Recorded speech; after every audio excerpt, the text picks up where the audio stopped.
sport is a great leveler. And that is the reason why I love sports. And in this sport, particularly in MMA, the opportunity to hide your flaws in other departments of martial arts like wrestling, fighting, etc., are really, really slim.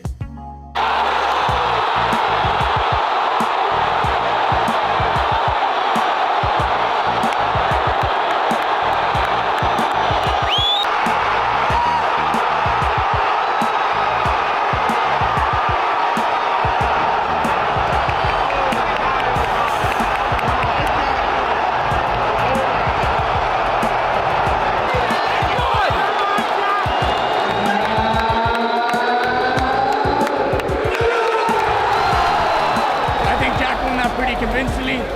It was his wheelhouse from start to finish. Great job. And that's why MMA is sort of a great leveler for inflated egos. For fighters who don't deserve title shots and are still given title shots because of the marketing put behind them by the company like UFC. And on Sunday, we saw what happens when you put marketing, when you inflate a fighter who's not yet ready, who's not yet champion material to become a champion while defending only once against a 5th rank opponent. This is what happens. And I'm fucking happy that this happened. Sean O'Malley won his title fair and square against Aljamain Sterling. But the run up to the title wasn't the best run-up that we've seen in UFC divisions. He defeated Peter Yan in the top 5. His victory over Peter Yan was very, very controversial. 25 of the 26 media outlets had Peter Yan winning. And even though Sean O'Malley won, it was not like he won a unanimous decision, it was a split decision that got him the title shot with Aljamain Sterling. Now you can argue there are other fighters who got the same treatment, like Alex Pereira, for example. But Alex Pereira had defeated Israel Adesanya in the middleweight division. Israel Adesanya hadn't lost in the middleweight division for, 4 or 5 years. And Alex Pereira dethroned him. Yeah, he lost his championship and he dropped his title, but still he accomplished something which was extraordinary, which no other fighter could do in a division. And yes, while you might say that Jan Blachowicz won that fight, it wasn't as controversial as Sean O'Malley winning against Peter Yan. It was very, very, very controversial. And yes, when the day came, Sean O'Malley knocked out Aljamain Sterling. Yes, was it an early stoppage? Maybe. But he performed very, very well when it mattered on that day. But what was the challenger that was presented to Sean O'Malley for his first title defense? It was Marlon Vera, who was in the top 5, who was not the number 2 ranked, nor the number 3 ranked fighter in the division. It was a top 5 fighter who was offered to him in his first title defense. Why?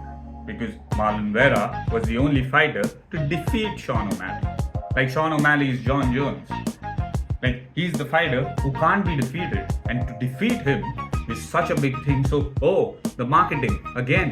Marlon Vera has to come in and Sean O'Malley has to beat him. That is the perfect platform. Now, you know that Marlon Vera's victory over Sean O'Malley was a fluke and Sean O'Malley is untouchable. And then, when he's presented a real challenge, that is Merab Dvalishvili, in the first fight, what happens? Sean O'Malley loses. He gets dominated. There was no question that Merab won. Apart from some fighters, some, experts claiming to be the whole and soul of MMA community, like Chael Sonnen, who's still arguing that Sean O'Malley won the first fight. He won the 4th round. And he still was arguing before this fight that Sean O'Malley is going to beat Merab again. Coming to the fight, this was a better performance by Sean O'Malley than his previous performance. And previous performance, of course, was bad because he was injured. Everybody uses that excuse, right? When I lose a fight, I'm injured. So I lost the fight. If I was 100%, I would definitely won the fight.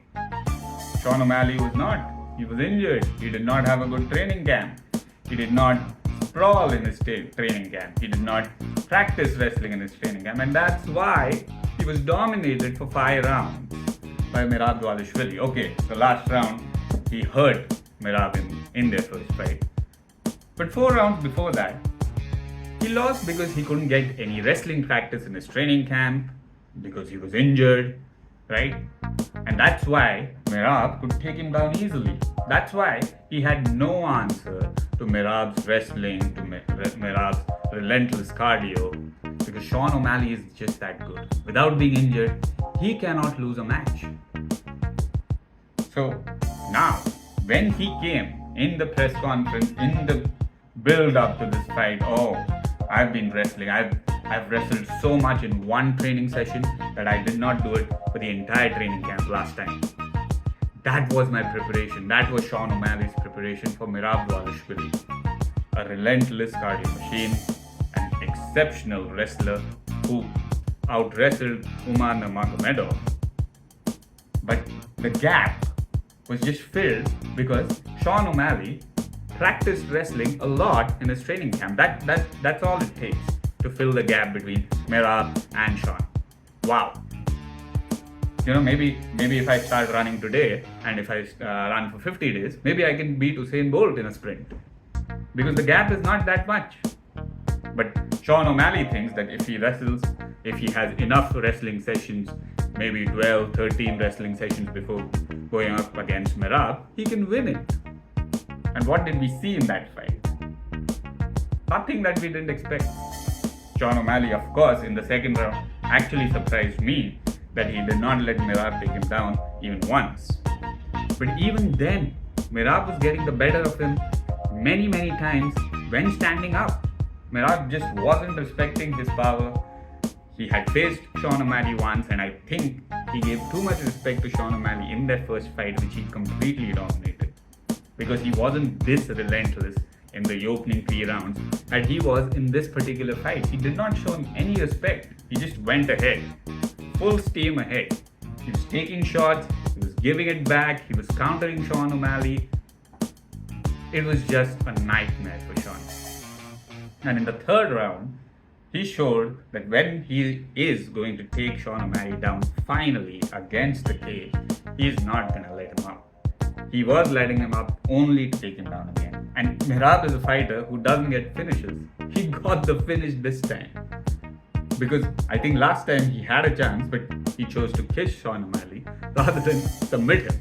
This time, I'm glad he did not do that. I'm glad that he finished Sean O'Malley and silenced all his supporters like MMA Guru, Chael Sonnen, Michael Bisping, who was building Sean O'Malley up. Even though he picked Merab, he did build Sean O'Malley up. That O'Malley is a great wrestler. He's got a lot of practice this training session, and he is going to put on a great performance. It's going to be close. Okay, Merab is going to win, but it's going to be close. I don't know how. Even Demetrius Johnson, because I think he trains with Sean O'Malley. Sean O'Malley is in the same circle as Israel Adesanya, so he has to, support Sean O'Malley that way. And that's why he did not pick any fighter for the main event. He picked every fighter for every other match in the main card. But when it came to his prediction for the main event, he said, I know Sean O'Malley, so that's why it's not fair for me to predict. And that's why I would like to know your comments in the comment section below. Like, if you support Sean O'Malley, if he's your teammate, just pick him. It's okay if you lose. But he did not. He knew that Sean O'Malley wasn't going to win against Merab. There's no other reason why Demetrius Johnson will not pick Sean O'Malley. He picked Jamal Hill against Alex Pereira because Jamal Hill came on his podcast, said he's going to knock out Pothan. And he said, okay, I believe you. And that's why I'm going to pick you. Let's see what you do. But he was too hesitant picking Sean O'Malley. You can see it in his face that he was saying, no, I would like to know your predictions in the comment section. So, what next? What next for Sean O'Malley after a reality check for the second time. I would say Sean O'Malley is not going to be the bantamweight champion again ever in UFC. Just look at the division.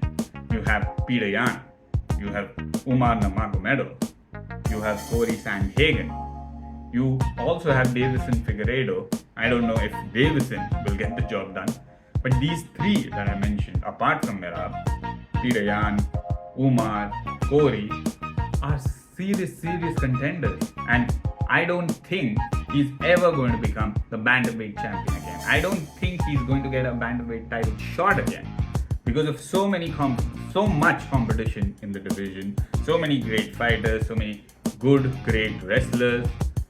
I don't see him becoming the champion, or I don't see him getting a title shot, let alone becoming a champion. And that's why I'm happy.